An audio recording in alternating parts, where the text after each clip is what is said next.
Kazuchika Okada is a Japanese professional wrestler currently signed to All Elite Wrestling, where he is a member of the new Elite stable.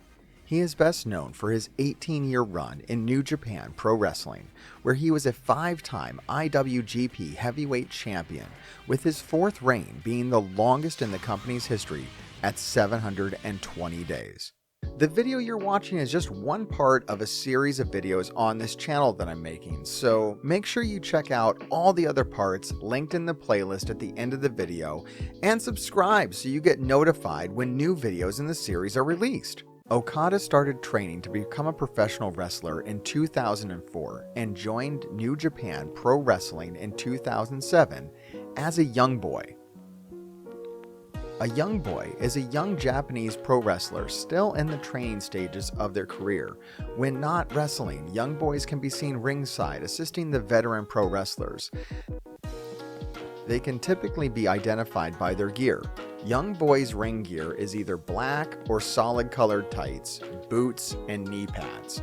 When young boys are called to wrestle, they are virtually always outmatched, rarely getting any meaningful offense during the match. At this stage in their career, showing determination and an unwillingness to quit against more skilled and experienced wrestlers is more important than victory. New Japan Pro Wrestling has a tradition of sending young boys overseas before bringing them back to re-debut in a significant role.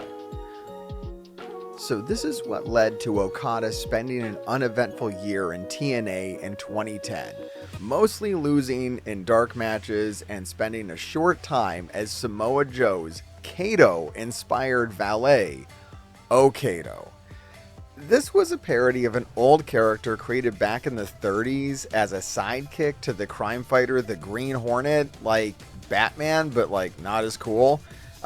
Kato was most famously portrayed by Bruce Lee in the 60s television adaptation, but this is like a really dated reference in 2010. Maybe if they would have waited a year, there was like a Green Hornet remake released in 2011. Who knows? Maybe they were inspired by TNA to do it.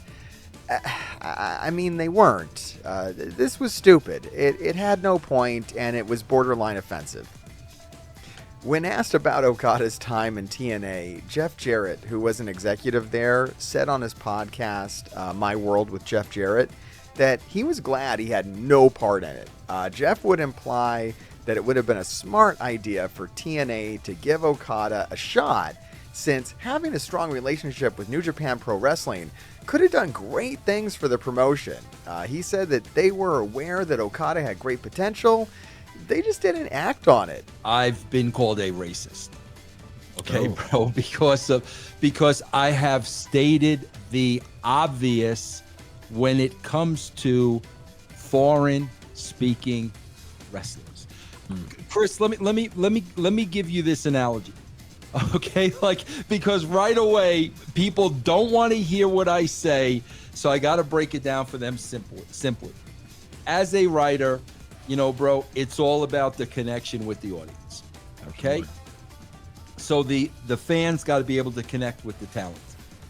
Well, you've got major obstacles when it's a foreign speaking talent, because you really got 2 problems. Number one, you've got the language barrier. Mm-hmm. They speak a different language. And number 2, I think more back when I was writing than now, bro, a lot of the Mexican and Japanese wrestlers wore masks. Mm-hmm. So now, Chris, you take away the language, you take away the emotion in the face, it is hard to get American fans to connect. That's what I stated. And I've said it a million times, and I'll say it a million times now. Now, here's the interesting thing. Chris, you got to understand something. Bro, when I was working for TNA, WCW, WWE, bro, I didn't book wrestlers. I booked characters. So like a lot of times, Chris, management would have relationships with Japan or Mexico or AAA or whatever. And they would basically say to me, okay, Vince, we've got so-and-so for a couple of weeks, yada, yada, yada. Bro, I didn't know who they were. I didn't follow Japanese wrestling. I didn't follow Mexican wrestling. But now, because we've got to deal with them, I've got to put them on the television. I'll tell you what happened. And I'll tell you what Okada himself has said about it. Okay? I'll tell you what happened. So Okada's on the roster. Okay, no problem. He doesn't have a character. I don't know him. The reputation is he's got a great wrestler. So, all right, bro, we'll put him in there to wrestle matches. But like I said, I don't book wrestling, bro. I book entertainment and I book characters. That's how I made my career. But when like I said, when management said we've got a deal, we're obligated. Okay, I never fought that. Okay, no problem. We'll put Okada on the show. Okay, bro. Samoa Joe came up to me because I didn't know Okada from a hole in the wall. And Joe said to me, bro, Vince, you got to do something with Okada. And Joe told me, this guy's got a great personality. Vince, he's hysterical. He can pull. Joe told me all this. I didn't have a clue, bro.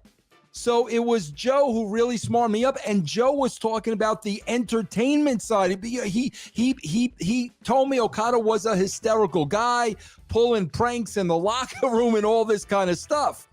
So with that, bro, that's where we came up with the Kato character for Okada. Now, bro, Okada has said in interviews, because I've read them, that he was very, very thankful for the time in TNA. And he has even said doing that character taught him character work. And like he had never done that before, never experienced it before, but that was a good experience with him at TNA.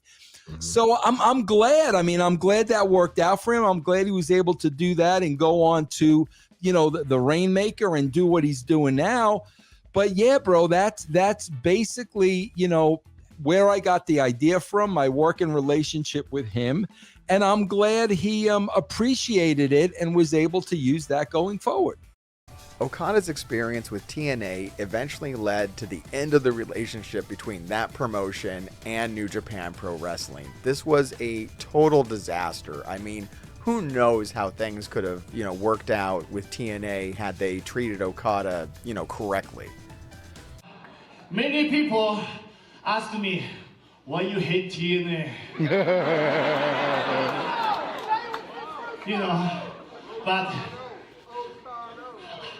I don't hate TNA. Yeah. Thank you, TNA. TNA made me not Rainmaker, but good thing for me. When Okada returned to New Japan Pro Wrestling in 2012, it wasn't with the black trunks and the tights that he left with. Instead, he became the Rainmaker. Okada had dyed blonde hair and an elaborate entrance. The Rainmaker gimmick is that of an arrogant, big-time athlete. Looking at it today, it comes off more like a parody of modern WWE. Maybe best embodied in someone like Logan Paul, who was honestly probably inspired by Okada. The Rainmaker gimmick was truly ahead of its time and set New Japan Pro Wrestling on fire. He has currency drop from the ceiling during his entrance, and his heel work is more entitled arrogance than dastardly evil. In a Q&A on the New Japan Pro Wrestling website, Okada said regarding his Rainmaker gimmick, "To make a long story short, it's this American phrase connected to people that can come into a company and instantly make a ton of money for them.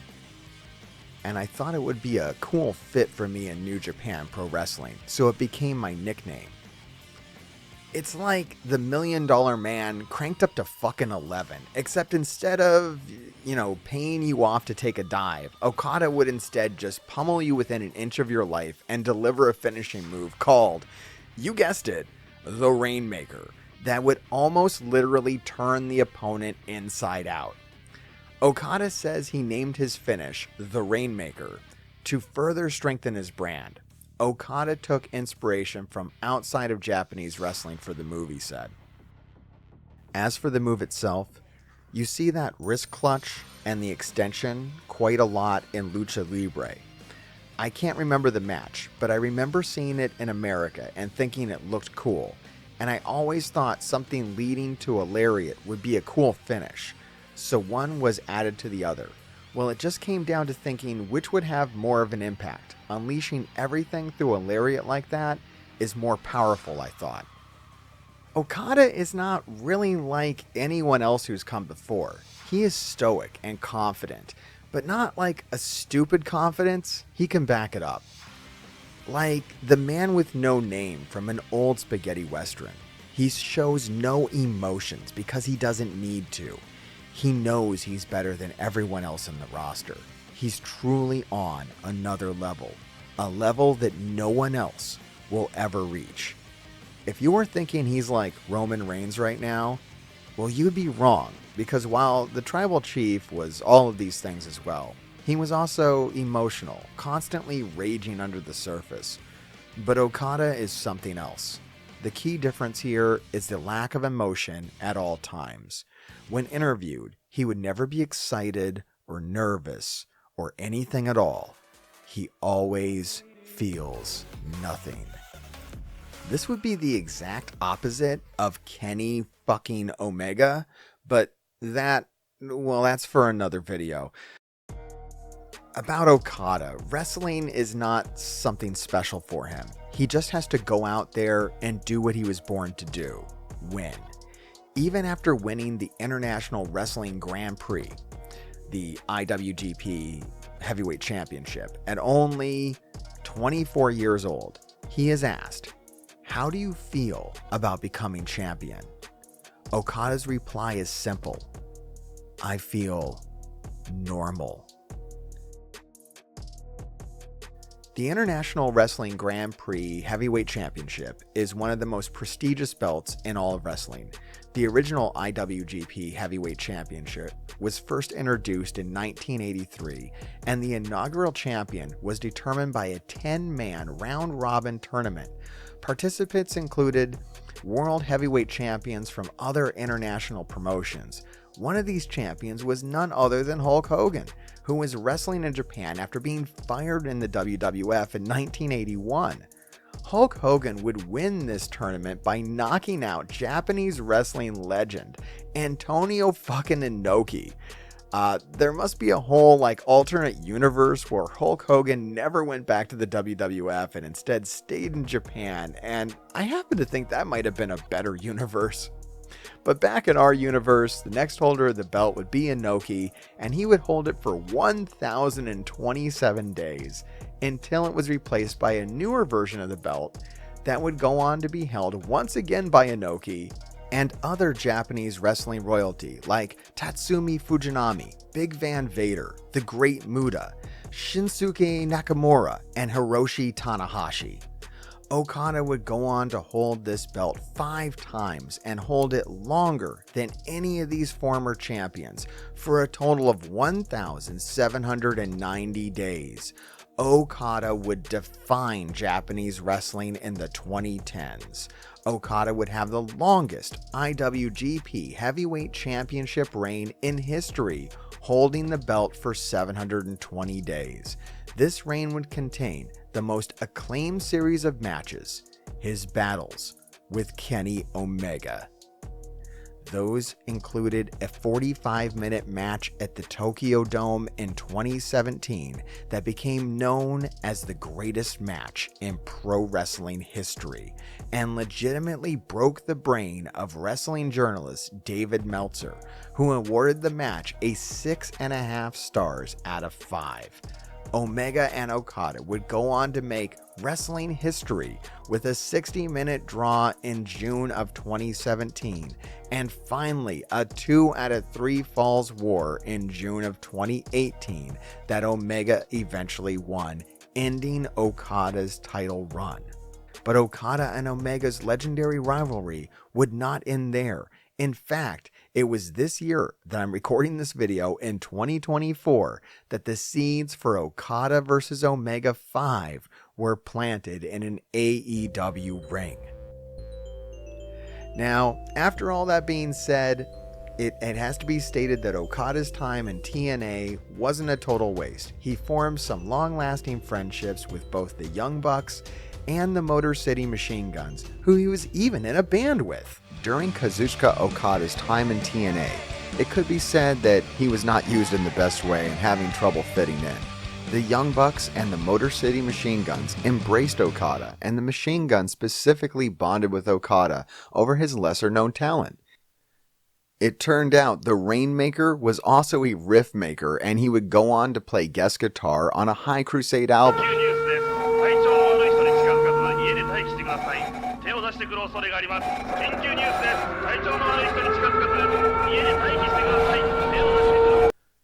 Just one more accolade in a very long list for Okada, but quite a feather in the cap of the High Crusade to get the biggest wrestling star in Japan in the band. He stood ringside for all of his classics in Japan. Of course. And I was like, wow, that guy's good. And what sucked is we had to root against him. The entire time I watched from ringside, Yeah. I was going, Kenny's good. Well, Kata's better. Kata's a little bit Jesus. You read my mind, brothers. Let's go. Right? I'm I'm the best. I love you, man. I love it too. This is the best version of the Elite. Yeah. I just got the chills when you said yeah. See that? When he said yeah? Me too. I've been telling people on this channel to subscribe, and they won't. Yes? What can we do about that? Can you help me out? Maybe if you tell them to subscribe, they'll Well, do you it. threaten them. I'll threaten them If for you, you. yeah, that'd be great. Yeah. You don't have to do it or you're cursed.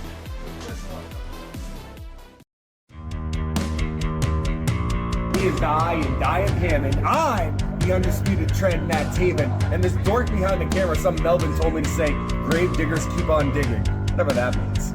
I am AEW wrestler and Ring of Honor tag champ Mike Bennett. And remember, grave diggers keep digging, but not the monster truck. Even though my son really likes that monster truck, I kind of like Son of a Digger, and so I'm going off on a tangent about monster trucks because my son really loves monster truck, but we're talking about the YouTube channel, so make sure, grave diggers, keep on digging, baby. So this is Mark doing one half private party, saying what up to the grave diggers, and you doing your thing, bro. All right. Like, subscribe, and watch another video or be cursed. If you're cursed, that means the grave diggers will keep digging your graves. So you probably want to do it.